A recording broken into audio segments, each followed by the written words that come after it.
अस्सलाम वालेकुम। हम कैम्ब्रिज ओ लेवल्स की पाकिस्तान स्टडीज़ की इन्वायरमेंट ऑफ पाकिस्तान की कंप्लीट वीडियो सीरीज़ बना रहे हैं और उस सिलसिले में आज हम जो चैप्टर देख रहे हैं उसका एक पार्ट हम देख चुके हैं। वाटर की सस्टेनेबिलिटी के ऊपर पूरा चैप्टर है और उसमें हम यूजेस ऑफ वाटर तक आ गए थे। अब हम पाकिस्तान का जो इरिगेशन सिस्टम है उसके ऊपर बात कर रहे थे कि वो क्या है, उसको जान लेते हैं।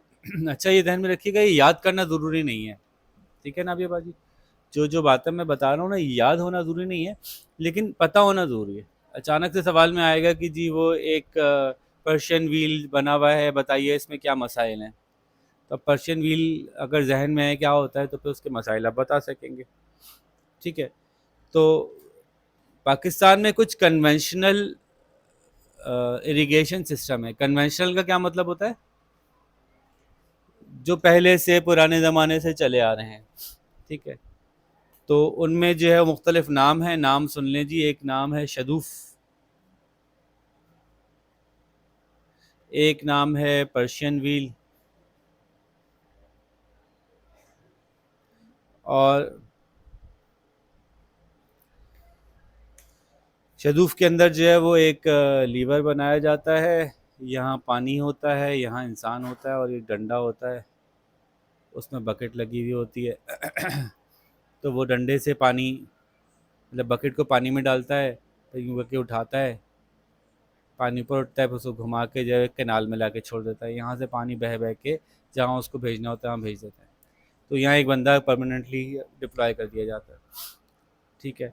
यही तरह से पर्शियन व्हील क्या होता है? पर्शियन व्हील जिसमें कि बैल बांधे जाते हैं एक गोल से पहिए के ऊपर। बैल जो है वो यहाँ पे बंधे होते हैं और वो गोल गोल घुमा रहे होते हैं इस पहिए को। यहाँ पे कॉग्स लगे हुए होते हैं जो यहाँ पे एक डंडे को गोल गोल घुमा रहे होते हैं। यहाँ पे जो है वो एक खड़ा हुआ वो लगा हुआ होता है, वो पानी को कलेक्ट करता है नीचे से, बकेट्स लगी हुई होती हैं उसमें, और ला के यहाँ पे ड्रॉप करता जाता है। यहाँ पे चैनल चल रहा होता है, इस चैनल से जो है पानी बहता हुआ चले जाता है। तो यहाँ पे बैल घूम रहे हैं और यहाँ पे ऑटोमेटिकली आपको पानी निकल रहा है। ये कुएं में से भी निकाला जा सकता है पानी इसमें से, और इसमें से जो है वो पॉन्ड में से भी निकाला जा सकता है। यही तरह से जो बलूचिस्तान है, बलूचिस्तान में पानी बहुत कम है। धूप जब होती है तो तेज़ होती है, पानी उड़ जाता है, बहुत सारा पानी इवेपोरेट हो जाता था। तो पुराने ज़माने में उन्होंने क्या किया कि पहाड़ों को खोद खोद के पहाड़ों के नीचे एक उन्होंने चैनल बना दिया पानी का, और वो शहर तक पहुंच रहा है। ठीक है ना? अभी भाई देखा आपने? नहीं देखा। पहाड़ को खोद के और इसमें एक्सेस करने के लिए जगह जगह कुएं बना दिए। कुआं कुआं जो है वो रास्ता है जो उसकी मेंटेनेंस करने वाला है, इसको जा जाके सही करता है, क्योंकि बीच में पत्थर आ जाते हैं, कुछ ना कुछ कचरा आ जाता है, तो उसकी सफाई की ज़रूरत होती है। ये पुराने ज़माने में बहुत इफेक्टिव थी, अब आहिस्ता आहिस्ता ख़त्म हो गई। कारेज़ कहलाती है। कारेज़ से पूरी यूट्यूब पे हमारी वो पड़ी हुई है, डॉक्यूमेंट्री पड़ी हुई है पाकिस्तानी कारेज़ के ऊपर, कैसे बनाते थे, अब क्या हालात हैं। क्योंकि बलूचिस्तान में पानी काफ़ी कम है, तो वो शहर तक पहुंचाना जो है वो एक बड़ी जॉब है, ठीक है? उसके अलावा इनंडेशन कैनाल्स होती हैं। ये नाम बस आपको दो तीन याद होने चाहिए। इनंडेशन, इनंडेशन, ये क्या होती हैं? दरिया बह रहा है, दरिया के साथ थोड़ा सा ऊपर करके रास्ता चैनल निकाला हुआ होता है। जब दरिया फ्लड में आता है तो इसमें पानी आ जाता है, ठीक है? फ्लडिंग को डाइवर्ट करने के लिए निकाली जाती है। अदरवाइज ये रेगुलर कैनाल नहीं होती, तो ये भी यूज़ हो जाती है। उसके अलावा एक चीज़ होती है, उसको कहते हैं टैंक इरिगेशन। टैंक का मतलब क्या हुआ? जहाँ कहीं उन्होंने देखा कि पानी थोड़ा बहुत कोई स्ट्रीम बह रहा है, ख़ास तौर पे ये कहाँ किया जाता है जहाँ पे पहाड़ी इलाके होते हैं, नॉर्दर्न एरियाज टाइप की जगह पे, जहाँ कोई स्ट्रीम बह रहा है। अब स्ट्रीम की बहने की एक सर्टेन रफ्तार है, वहाँ पे एक बड़ा टैंक बना दिया जाता है और उसको डीप भी बनाया जाता है, कुआं नुमा सा। और वो स्ट्रीम का पानी पहले इसमें जमा होता है, यहाँ से फिर पाइपलाइन लेके जो है वो जहाँ जहाँ भिजवाना है वहाँ भिजवा दी जाती हैं। ये भी एक सिस्टम है। यहाँ जमा रहता है इसकी वजह से पानी। और इसी तरह से ये टैंक इरिगेशन एक तो स्ट्रीम्स के साथ हो सकती है, दूसरी हो सकती है बारिश के लिए बनाया जाता है एक पॉन्ड, एक पॉन्ड बनाते हैं, बारिश का पानी उसमें जमा करते हैं, उस ऐसी जगह बनाया जाता है जो थोड़ी ढलान में होती है, तो बाकी जगहों से पानी बह बह के भी यहीं आ जाता है। खासतौर पे जैसे कि आपके थर डेजर्ट में इस तरह का सिस्टम बनाया जाता है कि पॉन्ड बना लिया जाता है, सारा बारिश का पानी वहाँ जमा कर लिया जाता है, फिर सारा वक्त यहाँ से लोग पानी ले जाके अपनी ज़रूरत पूरी करते हैं या जानवरों को पानी पिलाते हैं। ठीक है, कन्वेंशनल मेथड जो हैं वो, उनमें मसला ये है कि बहुत छोटे से एरिया को ही इरिगेट कर सकते हैं। एक पर्शियन व्हील से एक ही खेत सैराब होगा। एक बंदा खड़ा हुआ पानी निकाल रहा है तो एक खेत को ही सैराब करेगा बहुत से बहुत। एक बड़े एरिया को ये लोग सैराब नहीं कर सकते। कारेज अब ख़त्म होती जा रही हैं। कारेज की जो इफेक्टिवनेस है उसको मैनेज करना, मेंटेन करना बड़ा मेहनत का काम है। ये पूरी टीम होती थी जो किया करती थी, अब उसमें पानी का फ्लो भी कम हो गया है और ज़रूरत इतनी ज़्यादा है कि कोई कारेज से पूरा नहीं हो रहा, तो अब कारेज आहिस्ता आहिस्ता ख़त्म हो गई हैं। ठीक है, टैंक भी वहाँ चलेगा जहाँ पे एक पतला पुतला सा स्ट्रीम है, थोड़ा बहुत कोई 20-25 लोगों को, 100-200 लोगों को, कुछ खानदानों के काम में आ जाएगा। पूरे शहर को नहीं ये सैराब कर रहा होता, या पूरे शहर की फसलें जो हैं वो इससे बन रही हों। ये जो हमारे कन्वेंशनल मेथड्स थे, ये छोटी छोटी पर्सनल किस्म की नीड्स को फुलफिल करते थे। ठीक है, जैसे इनंडेशन कैनाल है, वो फ्लड के सूरत में ही निकलेगा पानी उसमें से, तो फिर वो हर वक्त तो नहीं ज़रूरत पूरी होगी। तो बहरहाल इस इनके बजाय जो नए मेथड्स थे उनको अडॉप्ट किया गया, और इनको जो परफेक्ट किया वो ब्रिटिशर्स जब आए थे इंडिया पाकिस्तान में, तो उन्होंने इसके ऊपर काफ़ी इन्वेस्ट किया और इन्होंने जो है मॉडर्न सिस्टम बनाया, मॉडर्न सिस्टम ऑफ इरिगेशन। और इसमें जो कैनाल सिस्टम बनाया उनको हम कहते हैं पेरिनियल कैनाल।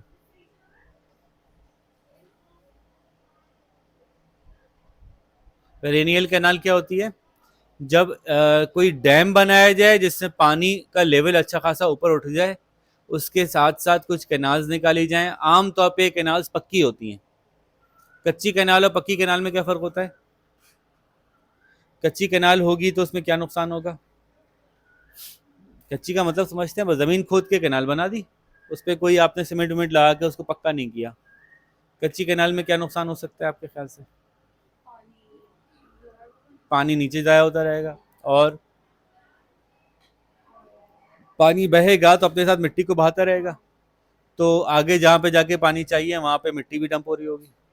फिर साइडों की दीवारें टूटती रहेंगी, बार बार मेंटेनेंस चाहिए होगी, क्योंकि पानी के साथ दीवारें, जो बैंक्स हैं, कैनाल बैंक्स हैं, वो ख़राब होते रहेंगे। उसको अपनी मर्जी इसमें ढालना हर एक के लिए पॉसिबल होता है, उसमें से पानी बहुत चोरी होता है। यहाँ से एक बेलचा मारा, वो कैनाल में से पानी इधर आ गया। जब जिसको दिल चाह, एक प्रॉपर डिस्ट्रीब्यूशन के लिए, को बनाने के लिए आपको पक्की कैनाल बनानी होती है। दूसरा एक बहुत बड़ा मसला हमारे यहाँ होता है, सेम और थोर का मसला, वो भी कच्ची कैनाल की वजह से बढ़ जाता है। तो उस मसले को हम आगे भी चेक करेंगे, तो हम उस वक्त डिस्कस कर लेंगे कि सेम और थोर का क्या मसला है। ठीक है, तो पेरेनियल कैनाल में पक्की कैनाल बनाई जाती है। पक्की कैनाल जो है वो बहुत ज़्यादा पानी जो है वो कैरी कर सकती है, through out the year carry कर सकती है। बनाने में बहुत खर्चा आता है, बहुत महंगी होती है। जैसे सड़क बनानी पड़ती है ना, तो सड़क की जैसी ये भी बहुत महंगी होती है, लेकिन एक दफ़ा का खर्चा है। उसके बाद आप इसके पोर्शंस को तो मेंटेन करते हैं, लेकिन पानी गुजर रहा है ना, उसके ऊपर से कुछ गाड़ियाँ तो गुजर नहीं रही, हैवी लोड तो गुजर नहीं रहा। तो अगर आप उसको अच्छी प्लानिंग के साथ एक दफ़ा बना देंगे तो ये डेकेड्स के लिए काफ़ी होती है, इस पर दोबारा इन्वेस्टमेंट नहीं करनी पड़ती।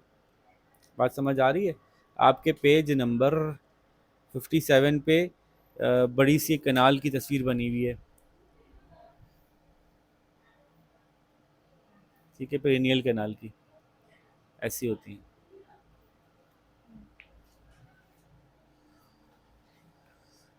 उसके अलावा मॉडर्न टेक्निक से पेरिनियल कैनाल के अलावा एक और टेक्निक है, वो है ट्यूबवेल। ट्यूबवेल क्या होता है? कुआं होता है, कुएं के साथ जनरेटर लगाते हैं, उसके साथ एक बड़ी सी मोटर लगाते हैं। मोटर इतने बड़े से पाइप में से पानी खींच के निकालती है।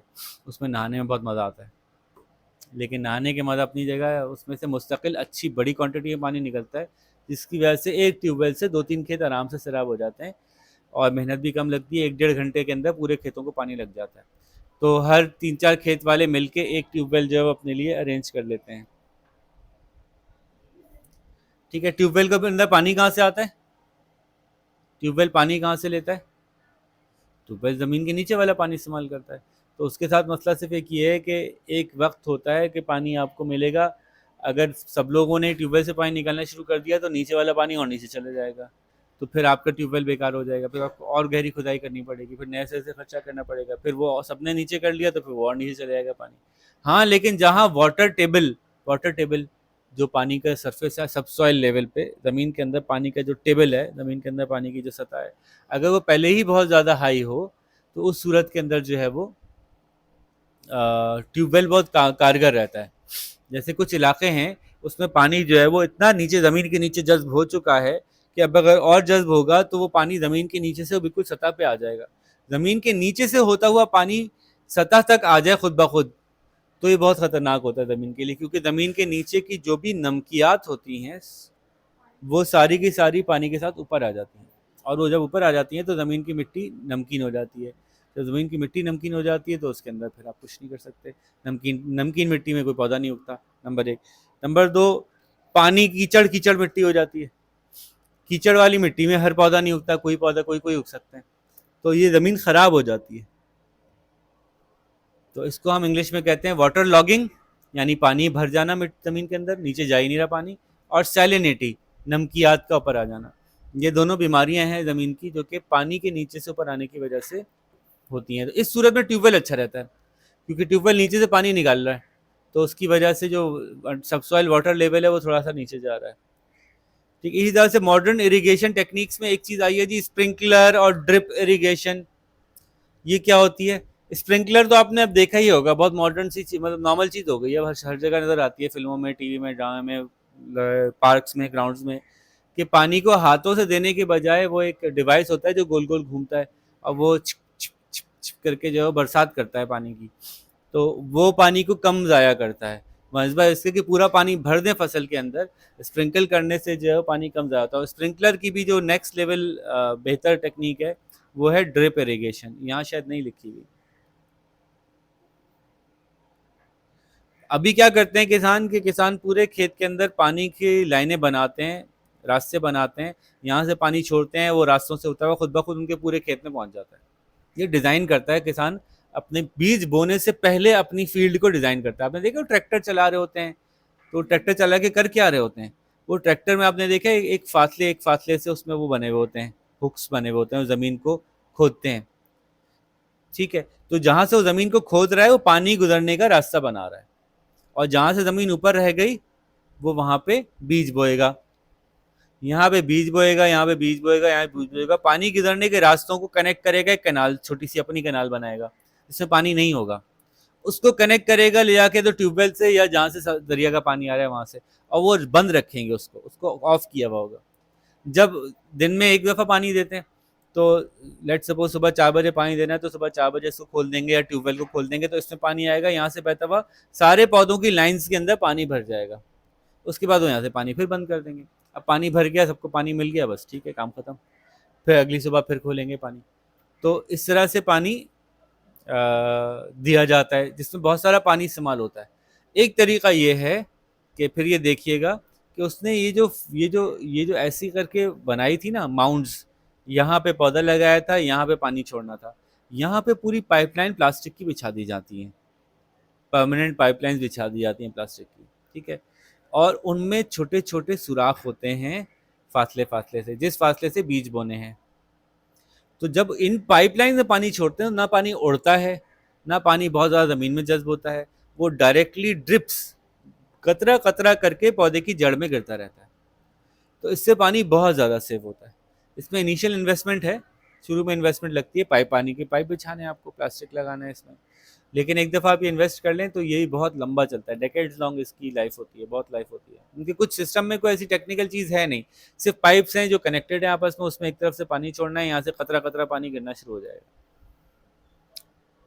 तो ये कुछ मॉडर्न टेक्निक्स हैं जो अब इस्तेमाल की जा रही हैं, और इनकी मदद से पानी सेव भी किया जा रहा है, और वो दूर दराज इलाकों तक पहुंचाया भी जा रहा है। उसके अलावा पानी के टैंकर्स भी यूज़ होते हैं, वो गांव देहात में कम यूज़ होते हैं, हमारे यहाँ ज़्यादा यूज़ होते हैं। घरों में जब पानी नहीं आता तो कभी किसी ने डलवाया अपने घर में टैंकर, पानी का टैंकर डला है कभी आपके यहाँ? आपके यहाँ कभी डला है?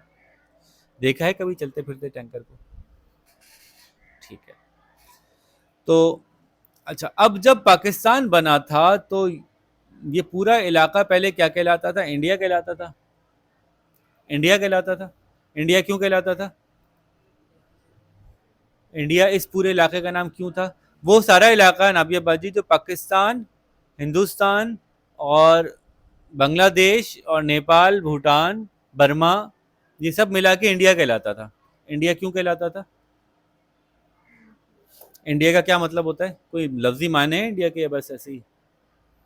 जैसे हिंदुस्तान के तो लफ्जी मायने समझ में आते हैं, वो इलाका जहां हिंदू रहते हो, है ना। इंडिया का क्या मतलब होता होगा? है आइडिया कोई? कुछ याद है? बाकी आप बता दें। ये जो आज से 5-6 हज़ार साल पहले जब लोग आबाद होते थे तो वहाँ आबाद होते थे जहाँ आबाद होके ज़िंदगी गुजार सकते हों।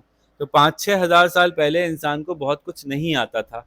दीवारें बड़ी बड़ी बनानी नहीं आती थी उनको, अपनी कैनाल्स बनानी नहीं आती थी। जहाँ नेचुरल ज़िंदा रहने के हालात ज़्यादा बेहतर होते थे वहाँ लोग रहते थे। तो ज़िंदा रहने के लिए क्या क्या चाहिए था? सबसे इम्पोर्टेंट जो चीज़ ज़िंदा रहने के लिए चाहिए थी, नंबर 1 पानी, नंबर 2 वेदर, बहुत ठंडा ना हो, क्योंकि बर्फ जब जम जाएगी तो उससे बचने का तरीका इंसान को नहीं आता था बहुत अच्छा। तो इसलिए दुनिया में 5-6 जगहों पे ही बड़ी बड़ी आबादियां हुई। कहाँ कहाँ हुई भाई बड़ी बड़ी आबादियां? एक बहुत बड़ा दरिया था दुनिया में जिसका नाम था नाइल, आज भी बहता है। दरियाए नील दुनिया के लंबे तरीन 2 दरियाओं में से एक है। आपस में लड़ते रहते हैं हर वक्त। किसी साल पता चलता है दरियाए नील लंबा हो गया है, किसी साल चलता पता चलता है दूसरा वाला लंबा हो गया। दूसरा कौन सा है दुनिया का लंबा तरीन दरिया? पता है आप लोगों को? नहीं पता? अमेजोन, सुना है नाम आपने? कुछ कुछ पता है? अमेजोन जो है वो बहुत बड़ा दरिया है। बहुत, अमेजोन इतना बड़ा दरिया है, इतना पानी है उसमें कि पूरी दुनिया के पानी का 20% वहीं से बहता है। इतना पानी है, आप मतलब आप इमेजिन नहीं कर सकते, इतना पानी है।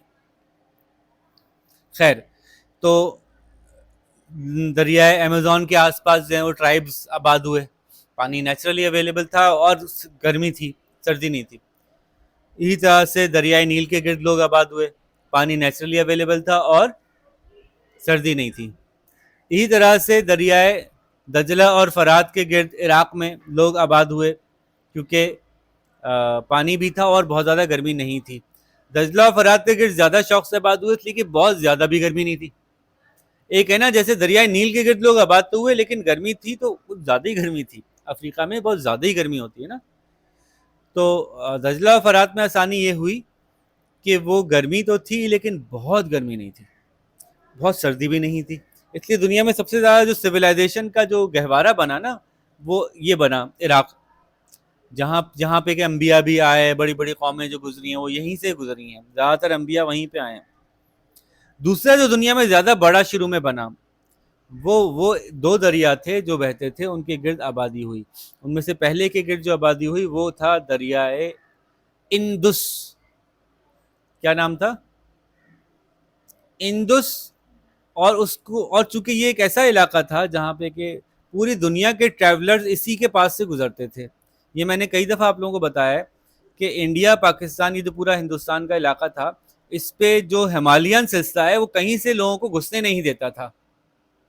घुसने का एक ही रास्ता था, पेशावर या बोलान पास के, जो आपका खैबर पास, बोलान पास, यहाँ से पहाड़ों के बीच में से एक रास्ता निकलता था, लोग यहाँ से एंटर होते थे और पूरी दुनिया के लोग यहाँ से एंटर होते थे। वहाँ से चाइनीज़ भी आ रहे हैं, ताजिक भी आ रहे हैं, उज़्बुक भी आ रहे हैं, ईरानी भी आ रहे हैं, अफगानी भी आ रहे हैं और मज़ीद दूर दराज के लोग भी आ रहे हैं, यूरोप से भी लोग आ रहे हैं, ग्रीक्स भी आ रहे हैं, इन्वेड भी कर रहे हैं, वहाँ पे सल्तनतें बना रहे हैं, अपने इलाके कायम कर रहे हैं। कभी बुद्धिस्ट आ जाते हैं, कभी मॉन्क्स आ जाते हैं, कभी ग्रीक्स आ जाते हैं, कभी एरियंस आ जाते हैं, कभी कोई आ जाते हैं। तो यहाँ पे दुनिया भर के लोग यहाँ से गुजरे हैं और यहीं से पैदा होता है इंदुस। ये पहले इनकी नज़र पड़ती थी, यह बड़ा अच्छा दरिया है, ठंडा ठंडा पानी, बेहतरीन ज़बरदस्त माहौल है, तो लोग यहाँ आबाद हो जाया करते थे। इसका नाम इसलिए मुख्तलिफ ज़मानों में मुख्तलिफ रहा। कुछ लोग इसको इंदुस कहते थे, कुछ लोग इसको सिंधुस कहते थे, कुछ लोग इसको यिंगजुस कहते थे, तो चाइनीज यहाँ यिंग कर देते थे उसको, ठीक है। तो चाइना में भी बड़े लंबे लंबे से ट्यूंग स्यूस करके कुछ नाम भी है इसका। वो टी साइलेंट होता है ना, तो वो बच्चे उसको ट्यूंग ट्यूस पढ़ते हैं, वो एक्चुअली सिंग स्यूस होता है वो। लेकिन जब वो आप उसको देखते हैं तो वो यही इंदुस सिंधुस, इसी सिंधुस की वजह से दरियाए सिंध नाम हमने रखा उसको। और पूरे सूबे का नाम भी इसलिए सिंध रख दिया कि वो खत्म जाके कहाँ होता है, सिंध में। हालांकि इससे एक बड़ा और दरिया यहाँ मौजूद था, लेकिन रास्ते में पहला दरिया ये पड़ता है, इसलिए यही मशहूर हुआ। इसी के नाम पे पूरे पूरे मुल्क का नाम रख दिया गया, हिंदुस्तान। गुस्सा हिंदुस्तान को यही है कि भाई आप जिसके नाम पे हमारा नाम था हिंदुस्तान, वो हिंदूस ही ले लिया आपने हमसे, है ना। तो वो कहते हैं ना कि हमारी माँ है हमारी, ये हमारा हमारा प्राइमरी क्लेम है इस सरजमीन पे। तो उसके पीछे उनके कुछ, बहरहाल ये तो बहस बड़ी लंबी है कि वो जिनका क्लेम था वो हिंदुस्तानी थे भी कि नहीं थे। वो तो वो थे आपके बुद्धिस्ट थे, और आपके ग्रीक्स थे जिन्होंने कि यहाँ पे ज़्यादा आबादी की। ये लोग जो अब जिसको जो क्लेम करते हैं हिंदुस्तान को, वो तो बहुत कम उस वक्त तादाद में थे। खैर, वापस आते हैं। तो दरियाए इंडस जो है, इसका नाम बहुत ज़माने से यही पड़ा हुआ है, बहुत ज़माने से, यानी हज़ारों साल से इसका कुछ इसी से मिलता जुलता नाम है। और इतना पुराना नाम है कि इसके नाम पे ज़मीन का नाम, हमने सिंध इसी के नाम पे रखा, उन्होंने हिंद इसी के नाम पे रखा। ठीक है। अच्छा, दूसरा बड़ा दरिया इस इलाके में कौन सा है? वो इससे बड़ा है, शायद एशिया का सबसे बड़ा दरिया है, दरिया ब्रह्मपुत्रा। दरिया ब्रह्मपुत्रा जो है वो कई मुल्कों से होकर गुजरता है। वो जो है चाइना से शुरू होता है, अजीब अजीब वो स्नेक की तरह से जाता है, यूं जाता है, यूं जाता है, यूं जाता है, बहुत लंबा इसका रास्ता है। और जिस मुल्क से गुजरता है वो मुल्क उसका अपना नाम रख लेता है, अलग नाम है हर मुल्क में। इंडस तो एक ही नाम रहा, ब्रह्मपुत्रा के साथ ये रहा कि उसका नाम बदलता रहता है, और घूमता घामता होता हिलाता आखिर में इंडिया में एंटर होके, फिर इंडिया से निकल के फिर बांग्लादेश में आ जाता है। जब बांग्लादेश में आता है तो बांग्लादेश उसको कहते हैं जमुना। तो जमुना सुना हुआ होता है लोगों ने, गंगा जमुना। तो इंडिया में जो दो बड़े दरिया हैं वो गंगा और जमुना है। अच्छा, निकले तीनों एक ही माँ के बच्चे हैं, इंदुस, गंगा और जमुना तीनों एक ही माँ के बच्चे हैं, यानी तीनों पहाड़ से निकलते हैं। यही यही जो आपका सिलसिला है ना, कराकोरम, हिंदू कश और ये जो हिमालयाज, इन्हीं सिलसिलों में से ये दरिया पैदा होते हैं। ये बर्फ़ की पैदावार हैं। ये दरिया ज़्यादा खूबसूरत, ज़्यादा ज़बरदस्त, ज़्यादा एग्जॉटिक माने जाते हैं, क्योंकि जब बर्फ़ पिघल के पानी बहता है तो एक तो वो साफ़ बहुत होता है, बहुत साफ़ पानी होता है, क्योंकि वो मिट्टी में से निकल के नहीं आ रहा, वो बर्फ़ के पिघल के आ रहा है। और वो जो है वो ठंडा भी होता है। तो इस पानी के जो के लोग दीवाने होते थे कि भाई ये जो पानी है ना, ये बड़ा ज़बरदस्त पानी है। यानी इतने दीवाने होते थे कि उन्होंने पानी को गॉड्स से रिलेट कर दिया, ये फलाने गॉड का पानी है, फलाने गॉड ने बहाया है, इतना मतलब उसको जन्नत जैसा ताबीर किया, है ना। इतना ठंडा पानी नॉर्मली कहीं, अगर आप सोचें नाबिया बाजी, आप अफ्रीका में रहती हैं और आपको प्यास लगी है, आप कहीं पानी दरिया का बह रहा है, पियेंगे नॉर्मल ठंडा पानी होगा। वो अफ्रीकन बंदा कभी दरिया सिंध चला जाए, वो भी उस एरिया में जहाँ कागन नारान में पानी निकल रहा है, तो एक तो उस पानी की सफ़ेदी देख के वो हैरान हो जाएगा, नीलापन और सफ़ेदी, कितना साफ पानी है। फिर जब वो हाथ डालेगा तो उसका हाथ जम जाएगा, यार ये क्या चीज़ है, कहाँ से आ रहा है। तो नॉर्मली ऐसा नहीं है कि दुनिया में पहाड़ी सिलसिलों में बर्फ़ पिघल के सारा साल दरिया बह रहे हों। ये हमारी स्पेशलिटी है इस एरिया की, और उसके पीछे भी मानसून का और हिमालयाज़ का दोनों का कंबाइंड हाथ है। मानसून की वजह से बर्फ़ बरसती है वहाँ पे, और हिमालय से की वजह से वहाँ रुक जाती है, वहाँ से बादल आगे नहीं जाते, और वहाँ पे वो सारा का सारा अपने पास बरसाते हैं और फिर यहाँ से हमें प्रोवाइड करते हैं। तो फिर हम आगे निकल गए। दरियाए सिंध जो है वो बड़ा मसला था, जब इंडिया था ना, बड़ा मसला था कि जब पाकिस्तान बन जाएगा तो ये दरिया तो पंजाब में बह रहा था, पंजाब और अपना सरहद, केपी के इसको हम कहते हैं, और आपका ऊपर जो है वो गिलगित बल्तिस्तान, ये मुख्तलिफ इलाकों से गुजर रहा था। और इसमें बहुत से छोटे दरिया शामिल हो रहे थे। आपको नाम पता है कौन कौन से हैं भाई? सतलज, रावी, चनाब, झेलुम। और ये ऐसे गुजर रहे थे कि कुछ हिस्सा इनका इंडिया में था, कुछ हिस्सा पाकिस्तान में था। इंदुस तो पूरा का पूरा ही पाकिस्तान में था, जो मेन मोटा वाला दरिया था। उसमें दाखिल होने वाले छोटे छोटे दरिया के ऊपर लड़ाई शुरू हो गई। हिंदुस्तान ने कहा ये हमारे पास से गुजर रहे हैं, सारे हमारे हैं। पाकिस्तान ने कहा ये हमारे पास लैंड कर रहे हैं, सारे हमारे हैं। तो इस पर काफ़ी झगड़ा हुआ, यहाँ तक कि जंग की नौबत भी आ गई। फिर दुनिया भर बैठी, दुनिया भर ने कहा यार तुम लोग लड़ो, बहुत लड़ते हो यार। वो नहीं होता घर के दो बच्चे बहुत लड़ते हैं, बहुत लड़ते हैं, यहाँ तक कि पूरा घर मिलके बैठता है, भाई पहले इनको समझा दो यार। छोटे छोटे बच्चे होते हैं, इतना लड़ रहे होते हैं, चीख रहे होते हैं, बाल नोच रहे होते हैं एक दूसरे। तो फिर वो बाकी सब लोग अपने सारे काम छोड़ के कहते हैं कि भाई पहले इनको समझा दो, या भाई इनका मसला हल करो। तो दुनिया भर में बैठ के, यहाँ देखो वर्ल्ड बैंक जिसका काम, जो बैंक है उसका काम है बैंकिंग करना, वो आके बैठ गया क्या है, मैं आप लोगों की ट्रीटी करवाता हूँ। तो इंडस वाटर ट्रीटी हमारी हुई, ये हुई थी हमारे 1960 में सितंबर में, वर्ल्ड बैंक ने करवाई थी। इसमें तय पाया था कि 4 दरिया जो मिलते हैं इंडस को, चारों इंडस में नहीं ड्रॉप करवाए जाएंगे, बल्कि जेहलम और चनाब जो है वो पाकिस्तान को मिलेगा। इंडस तो है ही पाकिस्तान में, उसका तो सवाल ही नहीं था। जेहलम और चनाब जो है वो पाकिस्तान को मिलेगा, और रावी, ब्यास और सतलज जो है वो इंडिया को मिलेगा। अब लाहौर मशहूर ही किस वजह से था? लाहौर जो शहर बसाया गया था वो एक दरिया के आसपास बसाया गया था, ऐसे कि बीच से दरिया बह रहा था, दोनों तरफ शहर था, जो शायराना शहर था, मतलब एक बड़ा ड्रीम सिटी था। शहर के बीच से दरिया बह रहा है और उस पर महल खड़े हुए थे, इनके किले थे, आप देखते हैं अभी भी जाते हैं ना, गए भी कभी लाहौर? और गए तो शाही किला आपने देखा है, उसमें जो है वो, अब शाही किला के साथ साथ जो दरिया बह रहा है वो दरिया रावी था। तो रावी का शहर था लाहौर, लाहौर रावी के गिर्द बसाया गया था। रावी का फ्रेश वाटर जो है वो लाहौर से गुजरता था और वो बड़ा हसीन मंजर पेश करता था। रावी दे दिया हमने किसको? इंडिया को। तो इंडिया ने रावी को वहीं इंडिया में ही रोक लिया, आगे आने नहीं दिया। अब रावी सिर्फ एक कीचड़ का गढ़ा है, जिसमें कभी कभी इंडिया जो अपनी तलछट होती है वो छोड़ता है, फिर हम भी इंडिया लाहौर की उसके अंदर, लाहौर वाले भी अपना उसमें वही छोड़ देते हैं जो हम अपने लियारी रिवर में छोड़ते हैं ना। तो लाहौर वालों ने कहा पानी तो इसमें आता नहीं है अब, तो फिर इसके अंदर और दूसरा काम छोड़ दो ताकि कि वो इस्तेमाल हो जाए, जगह पड़ी है इस्तेमाल हो जाए।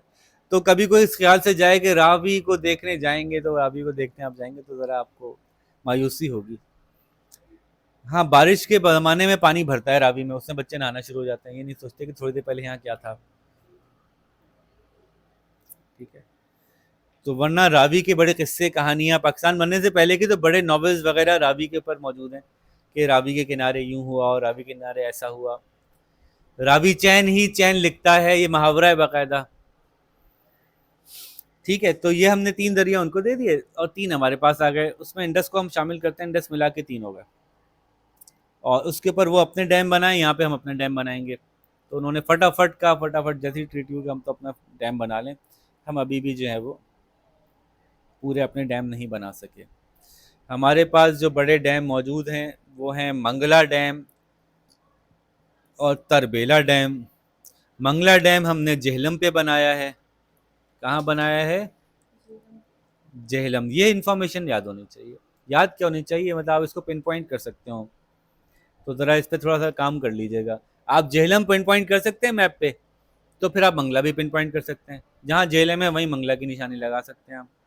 अगर आप पेज नंबर 358 पे देखें तो फिगर नंबर 3.21 पे ये बने हुए, तो मंगला और तरबेला पास पास ही हैं। मंगला डैम जो है वो दुनिया के बड़े तरीन ज़मीन यानी मिट्टी से बने हुए डैम्स में से एक है। इसके अंदर जो फिलिंग की गई है वो मिट्टी से की गई है। ठीक है, जेहलम के पास है। जब डैम बनता है तो डैम के अंदर मछलियाँ आके भी रहने लगती हैं, तो फिशिंग का स्पॉट भी है, टूरिस्ट स्पॉट भी है। और दूसरा डैम जो हमने बनाया वो तरबेला डैम बनाया, अटक के करीब है। ये दरियाए सिंध के ऊपर बनाया गया।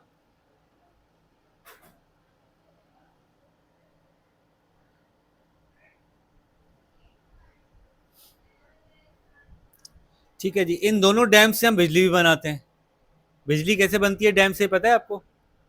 अभी का टॉपिक नहीं है, मैं नहीं बताऊंगा, लेकिन पता होना चाहिए कि पानी को जमा कर लेते हैं, ऊपर ऊपर तक पानी ऊपर आ जाता है, बहुत प्रेशर में पानी होता है, जब स्टोर्ड पानी है जोर लगा रहा होता है नीचे आने के लिए, नीचे से इसका गेट खोलते हैं एक ट्यूब के अंदर, ट्यूब में से पानी बहता हुआ जो है वो एक रोटरी मोटर को चलाता है, टरबाइन जिसको हम कहते हैं, टरबाइन पे पानी पड़ता है, टरबाइन गोल गोल घूमती है, गोल गोल घूमती है, तो यहाँ पे मैग्नेट्स लगे होते हैं, जब एक मैग्नेट को एक कॉइल के ऊपर से घुमाते हैं तो उसके अंदर इलेक्ट्रिक फ्लक्स पैदा हो जाता है, बिजली पैदा हो जाती है। तो यूं हाइड्रो हाइड्रो इलेक्ट्रिसिटी या हाइडल इलेक्ट्रिसिटी जो है वो प्रोड्यूस होती है। उसके अलावा छोटे छोटे और भी डैम्स बनाए। डैम बनाने का मसला क्या है, डैम बनाने का मसला क्या है कि अगर यहाँ से पानी फेंक रहे हो हम किसी एक जगह से, अनाबिया बाजी जरा ऊपर भी देख लें थोड़ा सा, अगर हम यहाँ से पानी फेंक रहे हों और मैं यहाँ पे पानी को रोक दूँ तो पानी कहाँ जाएगा, एक दीवार बना दूँ, पानी को जाना स्लोप में नीचे ही है, यहाँ से रास्ता नीचे जा रहा था, मैंने यहाँ दीवार बना दी, पानी कहाँ जाएगा, इधर उधर फैलेगा, अब ये ज़मीनों में पानी भर जाएगा, फिर मुझे दीवार इधर भी बनानी पड़ेगी, समझ रहे हैं ना, ये एक छोटी दीवार से काम तो नहीं चलेगा, मुझे दीवार यहाँ तक बनानी पड़ेगी, फिर पानी इधर उधर और फैल जाएगा, वो नीचे जाने की कोशिश कर रहा है पानी, फिर मुझे दीवार और आगे बनानी पड़ेगी, कहाँ तक बनाऊंगा दीवार।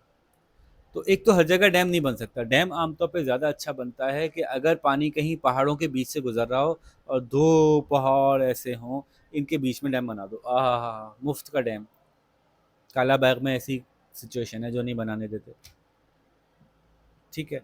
तो इस तरह का डैम जहाँ पे कि आसपास पहाड़ी इलाका हो वहाँ पे डैम आगे बढ़ने से तो रोक देगा, लेकिन साइडों में फिर भी पानी बहुत सारा बहेगा, तो यहाँ बेतहाशा गांव होंगे, क्योंकि दरिया के किनारे ही होते हैं ना गांव सारे, ये सारे गांव दरियाब आ जाएंगे, यहाँ झील बन जाएगी बहुत बड़ी, आर्टिफिशियल लेक बन जाएगी, तो फिर उन सबसे ज़मीनें खरीदनी पड़ेंगी, उनको रिलोकेट करना पड़ेगा, उनको किसी और जगह ज़मीन देनी होगी, ठीक है। तो ये डैम्स जो कंस्ट्रक्ट होते हैं बड़े बड़े, उनके बड़े मसले होते हैं। बहुत बड़ा डैम बनाने का सबसे बड़ा मसला बहुत महंगा होता है, इतना महंगा होता है कि हम जैसे गरीब मुल्क वो डैम बनाने के पैसे ही नहीं मौजूद होते हमारे पास, इतना बड़ा डैम होता है कि हम पैसे नहीं होते हमारे पास, हम उधार लेके बना सकते हैं, कर्जा लेके डैम बनाते हैं। उस कर्जे की वापसी कैसे करते हैं, फिर डैम से जो बिजली बनती है और जो पानी उससे से तस्सीम होता है, उससे जो क्रॉप्स निकल के आती हैं, उनसे जो फ़ायदा होता है उसकी मदद से फिर पैसे वापस पे करते हैं। जैसे हम गरीब मुल्क के हम सड़क नहीं बना सकते, बहुत महंगी होती है सड़क, जो बड़ी सड़क होती है ना मोटरवे, तो मोटरवे हम उधार लेके बनाते हैं, और उसकी पे ऑफ कैसे करते हैं, उसकी पे ऑफ करने के पैसे कहते हैं टोल टैक्स लगा के, मोटरवे पे टोल लगाते हैं, उसमें से पैसे जमा करते हैं फिर वो, ठीक है भाई। तो बड़े बड़े डैम बनाने में कई मसले हैं, महंगा बहुत है, टाइम बहुत लगता है, एक हुकूमत ने फैसला किया हम डैम बनाएंगे, अगली हुकूमत तक पहुंच गए, डैम पूरा नहीं हुआ, अब दूसरी ने काम नहीं बनाएंगे, लोग फिर ज़ाया हो गए पैसे, पैसा बहुत है लगता है, टाइम बहुत लगता है, बहुत बड़े एरिया को मुतासर करता है, फायदे बहुत हैं। तीसरी बात ये कि डैम की लाइफ 25 साल है, इतना बड़ा आपने इन्वेस्ट किया, 25 साल में उसने खत्म हो जाना। फिर डैम एक बहुत बड़ा जो डैम होता है उसमें एक दो प्रॉब्लम और होते हैं, सिल्टिंग का प्रॉब्लम होता है। सिल्टिंग क्या होती है, ऊपर से पानी आ रहा है अपने साथ मिट्टी ला रहा है, डैम ने पानी को रोका है, मिट्टी डैम के अंदर भरती जा रही है। पहले डैम के अंदर आता था let suppose 119 billion cubic meter of पानी, फिर कुछ अरसे में 119 से 118 हो गया, फिर 117 हो गया, फिर 100 हो गया, फिर 90 रह गया। इतना खर्चा करके इतना बड़ा डैम बना और पानी जो मैसर था वो पहले से कम होता जा रहा। फिर उसकी डैम की डीसिल्टिंग करनी पड़ती है, उसमें से मिट्टी निकालनी पड़ती है, वो भी एक बहुत महंगा काम है, आसान काम नहीं है, ठीक है। तो बड़े बड़े डैम्स के फायदे भी बड़े हैं लेकिन उनके मसाइल भी बहुत बड़े हैं, ठीक है। तो इसका एक रास्ता ये भी है कि और भी कहीं ऐसी छोटी मोटी सी वादी से पानी गुजर रहा हो तो वहां एक छोटा मोटा सा डैम लगा लिया जाए, छोटे डैम बना दें, बड़े बड़े डैम ना बनाए, छोटे छोटे बहुत सारे बना दें। अगर आप लेट सपोज 30 अरब डॉलर का एक बड़ा डैम बना रहे थे तो 1-1 अरब डॉलर के 30 छोटे डैम बना लो। तो ये भी एक सोल्यूशन है कि छोटे डैम्स बना दिए जाएं, नंबर एक। तो पाकिस्तान में छोटे छोटे बहुत सारे डैम्स बनाने की भी काम हो रहा है, जारी है। कहीं कहीं तो डैम क्या सिर्फ एक गेट बना दिया जाता है पानी के सामने, सुन रही है ना आप ये बाजी, पानी का दरिया बह रहा है, दरिया के सामने एक गेट बनाया, उस गेट में से आप पानी को गुजार दें, यहाँ पे मोटर वोटर लगाने के चलाने का इंतजाम कर लिया, या थोड़ा सा पानी डाइवर्ट करके फिर गुजार दिया, यहाँ पे मोटर लगा दी, टरबाइन लगा दी, वो टरबाइन बिजली बना रही है आपकी, कम से कम पानी से बिजली तो बनती रहे आपकी। जो पानी बह रहा है, हर बहते हुए पानी से बिजली छोटे छोटे लेवल पे बन जाए।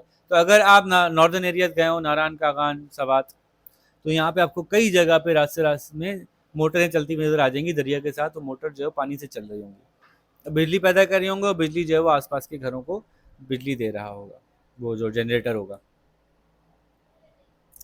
ठीक है जी, तो एक बड़ा अच्छा सा टेबल बना हुआ है आपकी बुक में, पेज नंबर 60 पर। इसको एक नज़र देख लीजिएगा। स्मॉल डैम लार्ज डैम के फ़ायदे नुकसान यानी कंपैरिजन किया हुआ है इन्होंने। स्मॉल डैम अच्छा है कि लार्ज डैम अच्छा है, दोनों के अपने अपने फ़ायदे हैं। मैंने बता दिए दोनों बातें आपको तफसील से। स्मॉल डैम में भी इरीगेशन होती है, लार्ज डैम में भी इरीगेशन होती है। स्मॉल डैम छोटे एरिया को करता है, लार्ज डैम बहुत बड़े एरिया को करता है। स्मॉल डैम जो है वो पर्सनल यूज़ के लिए और इंडस्ट्रियल यूज़ के लिए पानी सप्लाई कर सकता है, लार्ज डैम भी कर सकता है। स्मॉल डैम कोई ख़ास बड़ी बड़ी मकदार में इलेक्ट्रिसिटी प्रोड्यूस नहीं कर सकता, large dam proper full time electricity produce करता है। स्मॉल डैम के सिल्टिंग प्रॉब्लम्स आसान है हल करना, लार्ज डैम के सिल्टिंग प्रॉब्लम्स मुश्किल हैं। स्मॉल डैम जो है वो कम इन्वेस्टमेंट रिक्वायर करता है, लार्ज डैम के लिए बहुत बड़ी इन्वेस्टमेंट है। स्मॉल डैम की मेंटेनेंस सस्ती है, लार्ज डैम की मेंटेनेंस बहुत महंगी है। स्मॉल डैम से बहुत बड़ी फसलें नहीं बनेंगी, लार्ज डैम से बहुत बड़ी फसलें बनेंगी।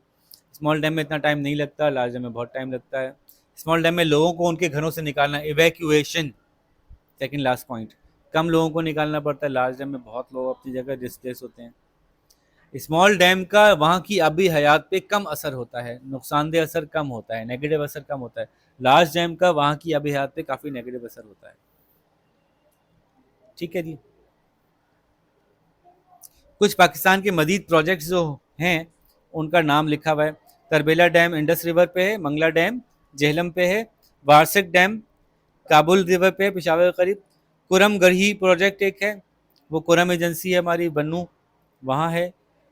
रावल डैम, ये भी कुरंग इस्लामाबाद, अगर आप रावल लेक देखने गए हो तो रावल डैम पे रावल लेक है।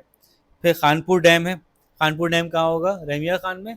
नहीं, ये भी इस्लामाबाद के करीब ही है, हज़ारा डिस्ट्रिक्ट। और बोलान प्रोजेक्ट है। उसके अलावा भी अगर नए नए बहुत सारे प्रोजेक्ट्स आपको पता है कि बन रहे हैं जिनका नाम मशहूर है।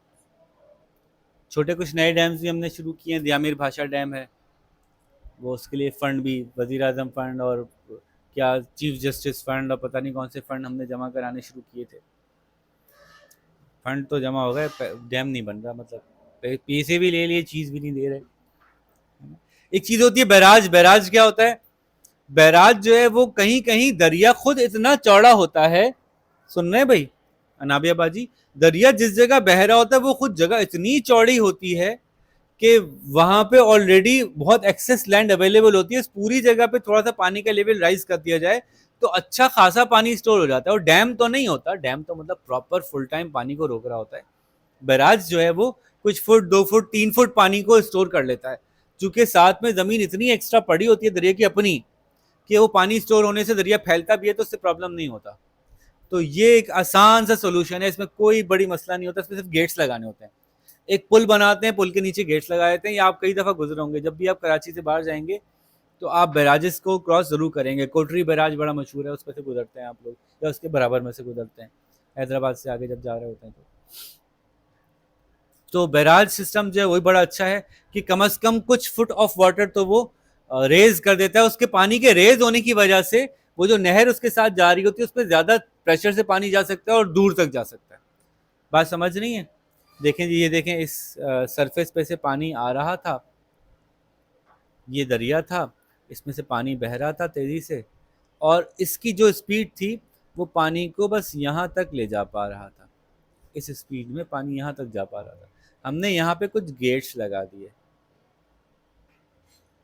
जिससे पानी का लेवल इसके बजाय थोड़ा सा बढ़ गया। अब यहाँ तक पानी आ गया। जब पानी ऊंचा हो गया तो और आगे तक जा सक रहा था। पानी का लेवल राइज होगा तो ज़्यादा तेज़ी से जा सकेगा। इस गेट से दूसरा फ़ायदा हुआ कि अगर इधर से कोई फ्लड आने वाला था तो इधर गेट बंद कर दिए कि थोड़ा सा रोक लो। मैंने आपको बताया भी था कि फ्लडिंग का सारा मतलब टाइमिंग का है। आधा घंटा यहाँ रोक लो ताकि ये गुजर जाए, फिर इसको भी खोल देंगे। तो ये बैराजेस जो है वो फ्लडिंग कंट्रोल में बहुत हेल्पफुल होते हैं। ठीक है।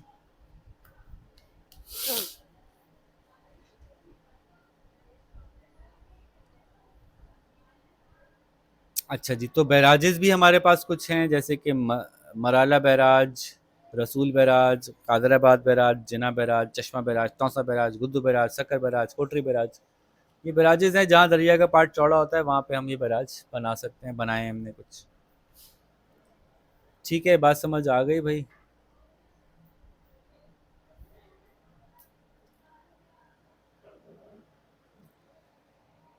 वाटर लॉगिंग और सैलिनिटी का कॉन्सेप्ट मैं समझा चुका हूँ आपको। वाटर लॉगिंग क्या होती है? पानी इतना भर जाए ज़मीन के नीचे को कीचड़ कीचड़ हो जाए, और सैलिनिटी वह है कि नमकियात ऊपर आ जाए, नमक भी आ जाए ऊपर। वाटर लॉगिंग और सैलिनिटी का प्रॉब्लम कैसे हल किया जाता है उसका मैंने आपको बताया। एक तरीका है कि आप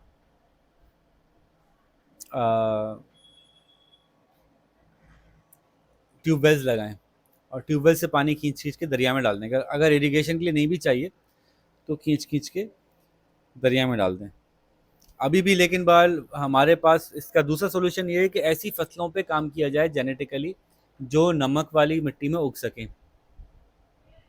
हमारे पाकिस्तान में एक खातून ने रिसर्च की थी इसके ऊपर, और फिर पता नहीं क्या हुआ कि उनको भागना पड़ा पाकिस्तान से। उन्होंने रिसर्च की थी, उन्होंने मैंग्रोव्स को जेनेटिकली मैंग्रोव्स और वीट को आपस में कुछ म्यूटेट करवाया था। यानी गंदम के पौधे की जड़ें जो हैं वो मैंग्रोव्स से म्यूटेट हुई थी। तो मैंग्रोव्स में क्या खास बात है? मैंग्रोव्स उगते ही नमकीन पानी में, मैंग्रोव समंदर के पानी में उगते हैं। तो ये अगर गंदम के अंदर आ जाएगी सलाहियत तो गंदम भी सैलिनिटी वाली ज़मीन पे उग जाएगी।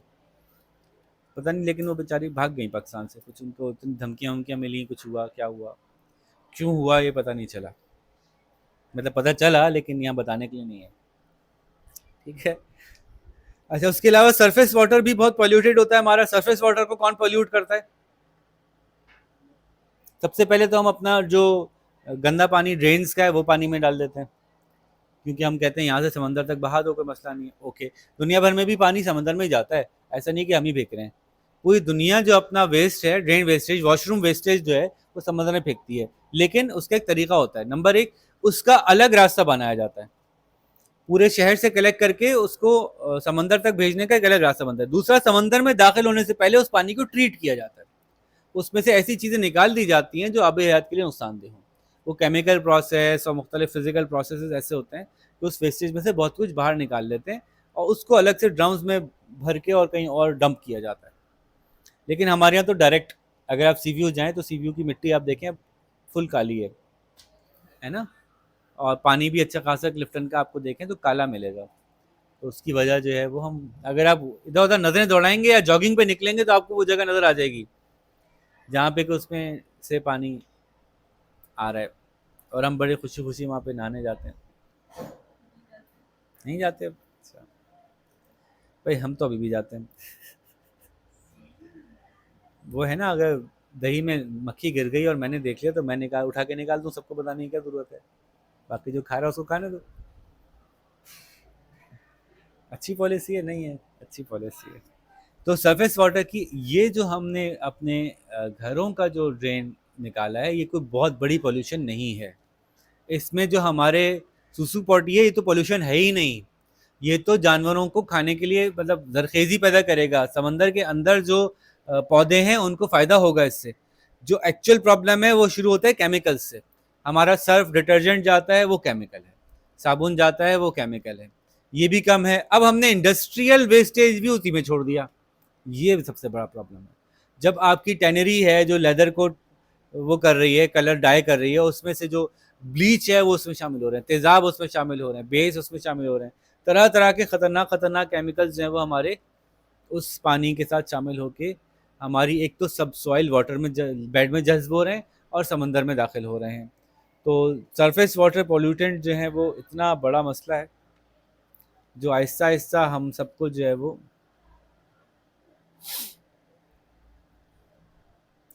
हम सबकी सेहत को बहुत सख्त नुकसान पहुंचा रहा है। अच्छा बताइए, हमारे मुल्क के लिए, हम क्लोज की तरफ जा रहे हैं, हमारे मुल्क के लिए पानी, हमारे मुल्क की डेवलपमेंट के लिए पानी कितना ज़रूरी है? नंबर वन, हमारा मुल्क एग्रीकल्चरल कंट्री है। कुछ भी कह लें, कितना ही लड़ लें इस बात से, एग्रीकल्चरल कंट्री है हमारा मुल्क। एग्रीकल्चरल कंट्री के साथ मसला ये है कि उसको पानी चाहिए ही चाहिए, उसके बगैर बैठ जाएगा मुल्क। हमारे यहाँ जो आपने सुना है ना जी, टेक्सटाइल इंडस्ट्री है, टेक्सटाइल इंडस्ट्री की बैकबोन क्या है? कॉटन है। कॉटन उगेगी तो टेक्सटाइल चलेगा, ठीक है। हमारे यहाँ राइस एक्सपोर्ट हो रहा है। हमारे यहाँ लेदर इंडस्ट्री है ना, लेदर इंडस्ट्री की बैकबोन क्या है? Animal husbandry.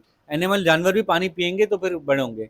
तो बगैर पानी के हमारा गुजारा नहीं है। हमारा 25 to 30% जीडीपी डायरेक्ट एसोसिएटेड है इस पानी से। फिर हमारे जो दूसरे तरीके हैं, मतलब बिजली हमारे यहाँ अगर सस्ती बनेगी तो वो पानी से ही बनेगी तो सस्ती बनेगी, फ्यूल से बनेगी तो महंगी बनेगी। तो उसके लिए हमें पानी चाहिए। फिर आपका जितने भी इंडस्ट्रियल प्रोसेसेस है उसमें भी पानी चाहिए। स्टील बनेगा उसके लिए पानी चाहिए, सीमेंट बनेगी उसके लिए बहुत पानी चाहिए, आपकी यूरिया बनेगा पानी, मतलब हर ही कोई भी केमिकल बना लें, हर प्रोसेस के लिए पानी ही पानी चाहिए। फिर पीने के लिए भी तो पानी चाहिए ही है। तो हमारे जो इकोनॉमिक डेवलपमेंट है हमारे मुल्क की, वो बहुत ज़्यादा डिपेंडेंट है फ्रेश वाटर पे। जैसे सऊदीया के अंदर उनका मेन इंडस्ट्री फ्रेश वाटर को यूज़ नहीं कर रही, उनके यहाँ तेल निकल रहा है। तो उन्होंने क्या किया, पानी की कमी को दूर करने के लिए समंदर में डिसैलिनेशन प्लांट्स लगा लिए, आरओ प्लांट लगा लिए। तो नमकीन पानी को थोड़ा थोड़ा जितना आवाम को पीने के लिए चाहिए वो तो मिल ही जाता है। अगर सिर्फ पीने के पानी का मसला है तो वो डिसैलिनेशन से हल हो जाएगा, महंगा पड़ेगा लेकिन पानी मिल जाएगा। लेकिन हमें सिर्फ पीने के लिए पानी नहीं चाहिए, हमारा तो गुजारा तेल से थोड़ी हो रहा है, तेल थोड़ी निकलना हमारे पास। या हम इतनी बड़ी इंडस्ट्री लगा के बैठे हूँ गाड़ियों की कि पूरी दुनिया में गाड़ियाँ एक्सपोर्ट करता हूँ, पैसा बहुत है, फसलों के लिए नहीं चाहिए पैसा, पानी नहीं चाहिए। तो फिर तो समझ में आती है, हमें तो सारा का सारा डिपेंडेंसी एग्रीकल्चर। चीनी नहीं खाते तो मर जाते हैं हम लोग। तो गन्ना उगाना इतना ज़रूरी है हमारे लिए, गन्ना बहुत ज़्यादा पानी चूसता है। तो इसलिए पाकिस्तान को पानी का बहुत बड़ा प्रॉब्लम है कि पाकिस्तान पानी के बगैर नहीं रह सकता। और करंटली दुनिया के टॉप 10 कंट्रीज में पाकिस्तान आता है जो क्लाइमेट चेंज से मुतासर हुए हैं। Effective of climate change, top 10 countries who are being affected by climate change है। क्या इफेक्ट हो रहा है पाकिस्तान को क्लाइमेट चेंज का? नंबर 1, लॉन्ग ड्राउट्स आ रहे हैं। ड्राउट किसे कहते हैं? कहत को, जब बारिश नहीं हो। लॉन्ग ड्राउट्स आ रहे हैं, और जब वो ड्राउट टूटता है तो हैवी हैवी रेनफॉल होती है जिसकी वजह से फ्लडिंग होती है। ठीक है, होता है ना, कुछ लोग जो बात दिल में रखते हैं, है ना, दिल में रखते हैं, दिल में रखते हैं, दिल में रखते हैं, फिर उसके बाद जब एक दिन आता है क्या होता है उसके बाद? वो क्या होते हैं? फट पड़ते हैं, फिर लड़ते हैं, फट जाते हैं, वो खूब गुस्सा आता है, रोते हैं क्योंकि ऐसे ही हो गया हमारे साथ, नाराज हो गया हमारा वेदर। बारिश नहीं होती, बारिश नहीं होती, होती तो धुड़ुम एकदम से जो है वो फ्लडिंग हो जाती है। तो ये बहुत, एक तरफ से बारिश ना होने से हमारे एग्रीकल्चरल नुकसान हो रहा है, और फिर फ्लडिंग होने से हमारा लैंड रिसोर्सेज का नुकसान हो रहा है, ह्यूमन रिसोर्सेज का नुकसान हो रहा है, हमारे इकोनॉमिक रिसोर्सेज का नुकसान हो रहा है। तो ये एक बहुत बड़ा प्रॉब्लम है। इसकी सोल्यूशन क्या है कि हमें मजीद डैम्स बनाने होंगे। जब बारिश नहीं हो रही, जब बारिश बहुत हुई और फ्लडिंग हुई और बहुत पानी आ गया, उस पानी को क्या करना चाहिए था? स्टोर कर लेना चाहिए था, ताकि जब 4 साल तक मजीद बारिश नहीं होगी तो पानी इस्तेमाल हो सके। हमारे यहाँ फ्लडिंग होती है, हम क्या कहते हैं, पानी को क्या करो, जल्दी जल्दी समंदर में डालो, यहाँ से निकालो भाई, क्योंकि हमारी ज़मीन डूब जाएगी। तो पानी समंदर में डालने के बजाय हम क्या कर लें, अपने पास स्टोर कर लें। रेगुलर फ्लो को नहीं तंग करें। चलो, बहुत से सूबों को प्रॉब्लम ये है कि जब डैम पंजाब में बनेगा तो सिंध में पानी आना बंद हो जाएगा। ये बात सही भी है, दरियाए सिंध में आप गुजर जाएं तो लगता है कि मतलब दरिया तो नहीं लगता, वो चारों तरफ सहरा और बीच में एक पतली सी लाइन गुजर रही है। तो सारा दरिया तो सूख गया, क्यों? क्योंकि पीछे से रोक लिया पानी, सारा कैनाल सिस्टम में चला गया पानी। तो सिंध को प्रॉब्लम ये है कि आप पंजाब में अगर डैम बनाओगे तो फिर नीचे तो पानी नहीं छोड़ोगे आप। हमारे तो, हम तो सब करप्ट हैं, हमें सब पता है अच्छी तरह से एक दूसरे का। तो आप क्यों छोड़ोगे पानी, सारा पानी ऊपर रोकोगे आप। तो आपस में सूबों में इत्तेफाक नहीं है डैम बनाने का। तो चलो ये एग्रीमेंट कर लो कि कोई डैम पानी नहीं रोकेगा, डैम बना लो। पानी तब रुकेगा जब सैलाब आएगा, चलो सैलाब वाला पानी रोक लेते। तो इस तरह की कोई एग्रीमेंट कर लें। लेकिन बहरहाल हमारे इस मसले का कि लॉन्ग ड्राउट पीरियड है और फिर एकदम से बहुत सारी फ्लडिंग है, इन दोनों मसले का हल है कि आप क्या बना लें, डैम्स बना लें। तो ये सैलाब के पानी को रोक देंगे, एक दूसरे तबाही से बचा लेंगे, और जो ड्राउट के पीरियड है उसमें डैम से पानी आता रहेगा। तो बहरहाल ये एक सोल्यूशन है जो मैं एक बेवकूफ़ आदमी हूँ, मतलब एक आम सा इंसान हूँ। हमारे हुकूमत में तो इतने बड़े बड़े लोग बैठे होंगे जो अपने अपने शोबों के बहुत बड़े बड़े एक्सपर्ट होंगे, तो ये बात उनको 50 साल से पता है 50 साल से बात डॉक्यूमेंटेड है कि हमारे मसले का यही हल है, लेकिन हम ये हल कर नहीं पाते या करते नहीं है, हमारी प्रायोरिटी में नहीं है। हमारे इस पानी की सप्लाई की वजह से हमारे झगड़े भी होते हैं, प्रोविंशियल झगड़े भी होते हैं और इंटरनेशनल झगड़े भी होते हैं। प्रोविंशियल झगड़े मैंने बताए, एक बहुत ज़बरदस्त जगह नजर आई और भाई यहाँ पे डैम बना लो, यहाँ पे तो नेचुरल डैम ही डैम बनेगा, ज़बरदस्त ऐसा डैम बनेगा कि खर्चा कम आएगा, पहाड़ों के बीच में, वादी चारों तरफ है, बिल्कुल नेचुरली जगह है यहाँ डैम बनाने की, यहाँ तो बनाना ही बनाना चाहिए। एक सूबे ने कहा हम डैम बनाते हैं, दूसरे सूबे ने कहा नो, हमें पता है आप डैम बनाएंगे तो आप क्या करेंगे, फिर आप सारा पानी खुद पी जाएंगे, हमारे पास आने नहीं देंगे।